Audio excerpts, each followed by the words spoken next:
కథామంజరి శ్రావ్య సంచిక ఫిబ్రవరి 2025. కథ అంతర్యుద్ధం. కలం వారణాసి భానుమూర్తిరావు గారు. గళం అవసరాల వెంకటరావు.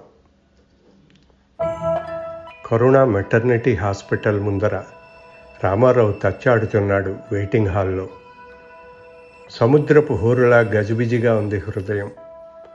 గుండెల్లో రైళ్లు పరిగెడుతున్నాయి. కుజోపరితలంపై మొదటిసారిగా దిగిన వైకింగ్ నుంచి మొదటిసారిగా ఏం వింటామా అన్న శాస్త్రజ్ఞుల ఆరాటం ఆతృతల ఇంకో 10 నిమిషాల్లో భూకంపం వస్తుందని విన్నప్పుడు అక్కడి ప్రజల హృదయాల్లో చెలరేగిన ఆందోళన, వేదన, భయం ఇప్పుడు రామారావులో చోటు చేసుకున్నాయి. 3 గంటల నుండి ఏకాంతంగా తనతో అంతరాత్మతో తను, తెలియని ఉద్రిక్తతతో బిగుసుకుపోయిన పిడికళ్లలో వెచ్చదనం. లబ్ డబ్ మని సెకనుకు 80 సార్లు వేగాన్ని హెచ్చించిన హృదయం. చల్లగాలి రివ్వున చెవులకు తగులుతూ ఉంటే భరింపరాని చల్లదనం. వాతావరణం అసహ్యంగా ఉంది. పరిసరాలు రుచించడం లేదు. మనస్సు వికలంగా ఉంటే ప్రకృతి కూడా వికృతిలాగా కనబడుతుందేమో. రేడియం డైల్ వాచీలో నిమిషాలు, సెకండ్ల ముళ్ళు గమనంపై తన కళ్ళు. ముళ్ళు ముందుకే కదలడం లేదు.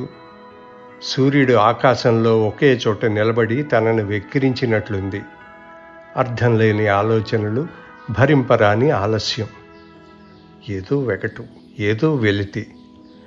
రామారావు అడుగులు వేస్తున్నాడు. ముందుకు 5, వెనక్కి 5. తనకు అక్కడ తెలిసిన వారెవ్వరూ లేరు. నిజంగా ఏకాంతం భరించరానిది, నరకం లాంటిది. జానకికి ఇది మొదటి కాన్పు. తనకి ఆనందమే. పెళ్ళైన ఏడాదిన్నరగా ఆడుకున్న వలపు ఆటల ఫలితం. అనుభవించిన ఆనందాలకు ప్రతిరూపం. అలా రామారావు అనుకున్నా తన అంతరాత్మ అడ్డంగా వాదిస్తుంది. ససేమిరా ఒప్పుకోదు. 9 మాసాలు మోయాలి. అఫ్కోర్స్ తను కాకపోయినా తన శ్రీమతి. ప్రసవ వేదన, అతి భయంకరమైన పురిటి నొప్పులు భరించాలి. నేరం తనది, అనుభవించాల్సిన శిక్ష తన భార్యకి. కర్త తను, కర్మ తన భార్య. ఆమెకు కడుపు రావడానికి కారణం తను. ఆమెను అలా హింసించడానికి కారణం తను. రామారావు అంతరాత్మ పిచ్చిగా వాదిస్తోంది. ఇంకా కూడా వాదించగలుగుతుంది. రామారావు తన అంతరాత్మతో పోటీ పడలేడు. దాన్ని ఎదిరించలేడు. అశక్తుడు పాపం తను. జీవితంలో ఏనాడో అంతరాత్మతో ఓడిపోయాడు తను. అంతరాత్మకి తను బానిస.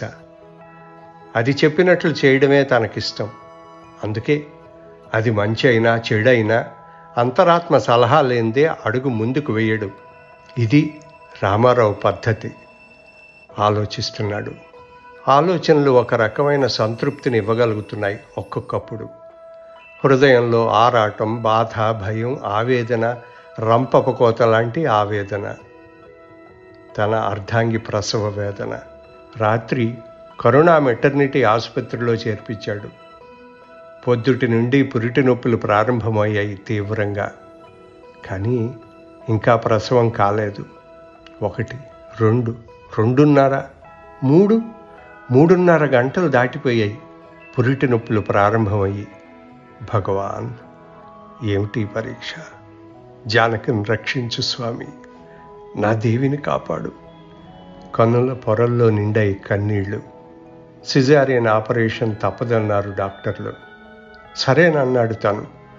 ఒక నో అబ్జెక్షన్ సర్టిఫికెట్ మీద తన సంతకం తీసుకున్నారు. రామారావు హృదయంలో విపరీతమైన అలజడి, గుండెల్లో దడదడ. హాస్పిటల్ వాతావరణం మరీ ప్రత్యేకం. ప్రతి మనిషి ముఖంలో ఏదో తెలియని విచారం, భయం. రామారావుకి హాస్పిటల్ వాతావరణం అస్సలు నచ్చదు. ప్రక్కనున్న పిల్లల వార్డులోంచి గట్టిగా ఏడుపులు. ముసుగు కప్పిన పిల్లవాడి శవం మీద పడి ఒక తల్లి కన్నీరు మున్నీరుగా విలపిస్తోంది. రామారావు లేచి చూశాడు. కాళ్లల్లో వణుకు, చేతుల్లో కంపరం, నోట్లో తడి ఆరిపోతోంది. ముఖంలో చెమట. నిలబడలేకపోతున్నాడు. పక్కనున్న కూలర్ నుండి మినరల్ వాటర్ గ్లాసులో నింపుకుని గడగడమని తాగేశాడు. ఆయాసం తగ్గింది. తుండుగుడ్డతో మొహం మీద ఉన్న శ్వేత బిందువుల్ని తుడుచుకున్నాడు. ఏవో వికృతమైన శబ్దాలు, ఆరోదనలు, పెడబొబ్బల్ని, ఆ రోదనల్ని పెడబొబ్బల్ని వినలేకపోతున్నాడు రామారావు. నిజమా? జానకి కూడా నొప్పులు భరించలేక ఇలానే అరుస్తూ ఉంటుందా? Oh my God! జానకి, నా జానకి! గొంతులో వణుకు, కాళ్లల్లో కంపరం. పీలగా అరిచాడు. ప్రసూతి వార్డు పక్క నుంచి ఆపరేషన్ రూమ్ వైపు నడిచాడు రామారావు. తెల్లని డ్రెస్సులో సిస్టర్ తన వైపే వస్తోంది. సిస్టర్! ఆయాసంగా పిలిచాడు రామారావు. రామారావు, మీరే కదూ? అవును. నా జానకి ఎలా ఉంది? కంగారు ఎక్కువైంది రామారావుకి. సిస్టర్ ముఖంలో ఆనందం కంటే సానుభూతి ఎక్కువ పాలు కనిపిస్తోంది. ఆమె కళ్ళు చురుకుదనంగా లేవు, మాసిపోయినట్లు నిర్జీవంగా ఉన్నాయి. రామారావు ఇవన్నీ గమనించే స్థితిలో లేడు. సిస్టర్! రామారావు గొంతులో ఆతృత. తల్లి బిడ్డ క్షేమంగా ఉన్నారు రామారావు గారు, డోంట్ వర్రీ అన్నది సిస్టర్ ఎక్కడో చూస్తూ. బేబీ ఆడా మగా? ఉండబట్టలేక అడిగాడు రామారావు. బాబే, కానీ రామారావులో కోటి సందేహాలు. సిస్టర్ మౌనంగా ఉంది. ఏమిటి సిస్టర్ మీ అనుమానం? ఏమీ లేదు. ఇంకో గంట తర్వాత తల్లి బిడ్డల్ని మీరు చూడొచ్చు. వెనుదిరిగింది సిస్టర్. రామారావు గొంతులో వెలగబడ్డట్లయింది ఆమె సమాధానం. తనకు బాబు పుట్టాడు. తను అదృష్టవంతుడు. తను ఓ బాబుకి తండ్రి. ఇప్పుడు గర్వంగా చెప్పుకుంటాడు. తను ఆనందంగా ఉంది. తనకి బాబు మీద ఎన్నో కలలు. తన పోలిక, జానకి పోలిక. తన పోలిక అయితే జానకిని ఏడిపించాలి. బాబుని పెద్ద పెద్ద చదువులు చదివించాలి. బాబుని ఐఏఎస్ ఆఫీసర్ని చేయాలి. 10 మంది తనని గొప్ప ఆఫీసర్ తండ్రిని చెప్పుకోవాలి. పరి విధాలు పోతున్నాయి ఆలోచనలు రామారావు మస్తిష్కంలో. రామారావు పిలిచింది అంతరాత్మ. నాకు బాబు పుట్టాడు చెప్పాడు రామారావు. సంతోషం. మరీ చప్పగా ఉన్నావేంటి ఇలాంటి ఆనంద సమయంలో కూడా? పిచ్చి రామారావు, నీకు ఆనందంగా ఉంటే నాకు ఆనందంగా ఉండాలా? మరి అర్థం కాలేదు రామారావుకి. ముందు ఆలోచనలు పనికిరావని తెలుసా? తెలుసు. మరి తెలిసి ఆలోచిస్తున్నావా? జవాబు చెప్పలేదు తను. మెలికలు తిప్పుతూ అంతరాత్మ అడిగే ప్రశ్నలకు సమాధానం చెప్పడం తనకు చేత కాదు ఒక్కోసారి. ఏం మాట్లాడావు? బాబుని నువ్వు చూసావా? లేదు. మరి అంత సుందరంగా అంచనాలు వేసుకుంటున్నావు? గంభీరమైన ప్రశ్న అంతరాత్మ నోటి నుండి. సిస్టర్ చెప్పింది విన్నావా? కానీ అని అర్ధాంతరంలో చెప్పి వెళ్ళింది. గొప్ప రహస్యం బోధిస్తున్నట్టు ఫీల్ అయింది అంతరాత్మ. అవును, రామారావు తలూపాడు. కానీ అనే పదంలో ఎంత గూఢార్థం దాగి ఉందో కనుక్కో. మళ్ళీ కలలు కను, నే వస్తా. రామారావు నుండి అంతరాత్మ నిష్క్రమించింది. హృదయం నిండా మేఘాలు పులుముకున్నాయి. అవును, సిస్టర్ ఎందుకు సంకోచంగా సంశయంగా వెళ్ళిందో. 1.5 గంట దాటింది. సిస్టర్ తనను పిలుచుకుని వెళ్ళింది జానకిని బాబుని చూపడానికి. జానకి బెడ్ మీద పడుకునుంది నీరసంగా. కళ్ళు కూడా తెరవలేదు. ఆమెకు విశ్రాంతి కావాలి, ఆమెను లేపకండి సిస్టర్ వారించింది. బాబు ఎక్కడా? రామారావు గొణిగాడు. అదిగో ఆ ఉయ్యాల్లో. సిస్టర్ ముఖం తిప్పుకోవడం తను గమనించాడు. ముద్దుగా నిద్రవుతున్న బాబుని మొదటిసారిగా చూశాడు రామారావు. అంతే. కోటి బాంబులు పగిలినట్టు, భూమండలం గిర్రని ఘీంకార నాదాలతో తిరిగినట్టు, మహాప్రళయం వచ్చి భూమండలం పటాపంచలైనట్లు, చుట్టూ గాఢాంధకారం. రామారావుకి ఏం కనపడడం లేదు. తాను తూలి పడిపోతుంటే కంగారుగా సిస్టర్ పట్టుకోవడం తెలిసింది అతనికి.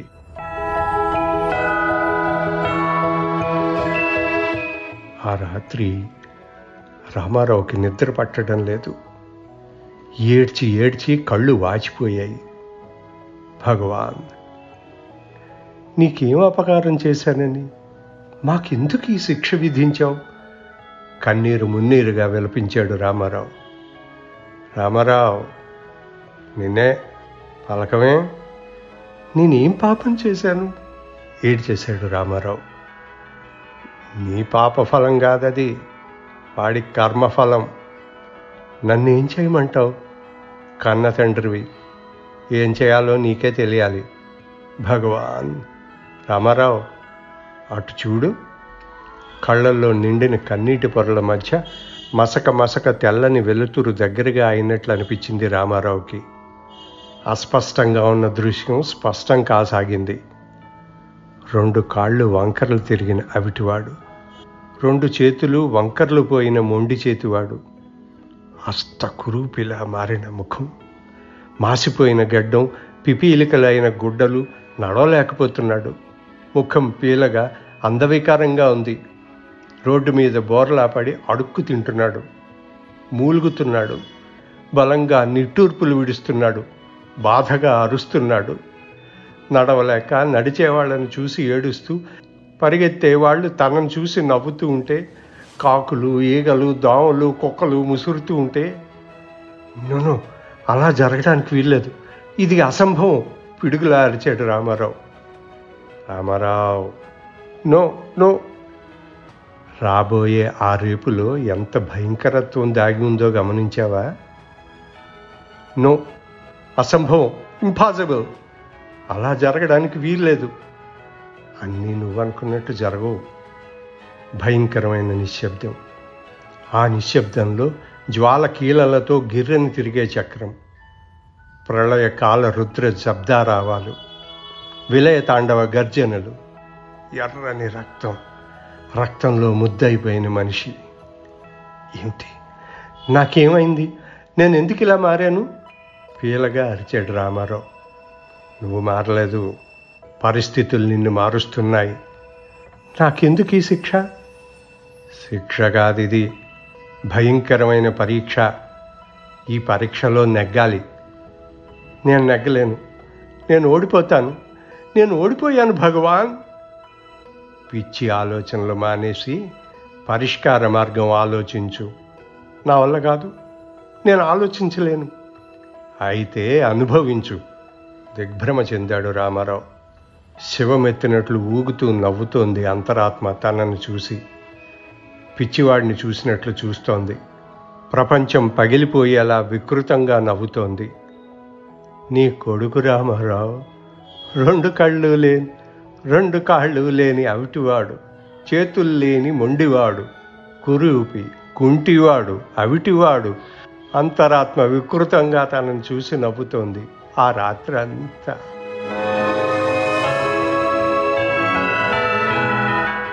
ఉదయం 10 గంటల సమయం. రామారావు హాస్పిటల్ కేసి నడక సాగించాడు. హృదయంలో రంపపు కోతలాంటి బాధ, ఆవేదన, వేదన, భరింపరాని వ్యధ. చరిత్రలో జరగని విచిత్రాతి చిత్రం, సృష్టిలో జరిగే అతి రహస్యం. కసాయివాడు గొర్రెను పెంచి నరికేటట్లు, మొక్కల్ని పెంచి తుంచేటట్లు, రాజుల ప్రభుత్వాలు మనుషుల్ని పోషించి యుద్ధాలకు పంపేటట్లు, అంతా స్వార్థం. అందరివీ స్వార్థపు పనులే. రేపటి జీవితంలో గుదిబండ లాంటి బరువు మొయ్యాల్సి వస్తుందని, తన మెడకు తన కొడుకు ఉరితాడై ఉచ్చులా బిగుస్తుందని, తను ఏదో చెయ్యబోతున్నట్లు, చెయ్యాలని వెతుకుతున్నట్లు, తనది స్వార్థపు పనే. అన్నం పుణ్యం ఎరగని ఓ అమాయక పచ్చి జీవితాన్ని రక్తం ఇచ్చి జీవం పోసిన తను నాశనం. తను కిరాతకుడు, తను హంతకుడు. నో నో, తన కిరాతకుడు కాదు, హంతకుడు అసలే కాదు. జీవితాంతం బ్రతికే శాపంగా, ప్రతి ఘడియలోనూ నరక బాధతో, కన్నీళ్ల క్షణాలతో, విషాద గాథలతో గాఢాంధకారం ఆలుముకున్న జీవితం. పుట్టుకే ఒక ఘోర శాపంగా పరిణమించకుండా శబాష్ గర్హిస్తున్నాడు తను. ఏ కన్న తండ్రి చెయ్యలేని పని తను చెయ్యగలడు. తన మంచికి కాదు, పుట్టిన పసికందు మంచికి, వాడి బాగు కోసం.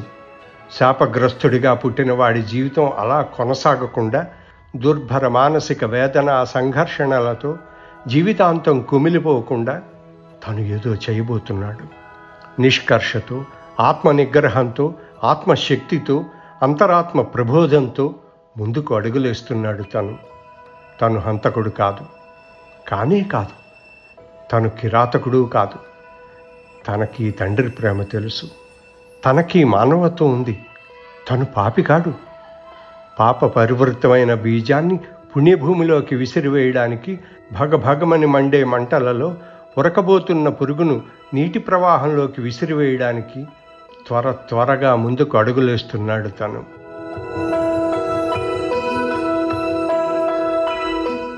వార్డులోకి అడుగుపెట్టాడు రామారావు.